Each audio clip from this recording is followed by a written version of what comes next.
आहे, न्यूट्रिशन आहे, but PGR plant growth regulators are also involve in the regulating the plant growth. मग त्यामध्ये जे ऑक्सिन, जिब्रेलिन आणि सायटोकायनिन हे तीन आहेत, हे काय आहेत तर ग्रोथ प्रोमोटर्स. काय आहेत? Growth promoters. And abscisic acid and ethylene are the growth inhibitors.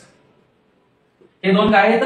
Growth inhibitors आहेत. म्हणजे व्हेजिटेटिव्ह ग्रोथ ही ऑक्सिन, जिब्रेलिन आणि सायटोकायनिन यांनी काय केली जाते? प्रमोट केली जाते. आणि ऍब्सिसिक ऍसिड आणि इथिलीन हे ग्रोथ काय करतायत रे? इनहिबिट करतायत. मग हे जर व्हेजिटेटिव्ह ग्रोथ इनहिबिट करत असतील तर हे कोणाला प्रमोट करत असतील रे? रिप्रोडक्टिव्ह ग्रोथ करत असतील, प्रमोट करत असतील. तर याच्यामध्ये ऑक्सिन वरती बऱ्याच वेळा प्रश्न आलाय की ऑक्सिन मुळे काय होतंय किंवा ऑक्सिन सिंथेसिस जर जास्त झालं प्लांट मुळे तर काय होतंय, इफेक्ट पडतो. तर त्याचं नाव आहे अपायकल डॉमिनन्स. काय? Apical dominance. मग अपायकल डॉमिनन्स म्हणजे काय?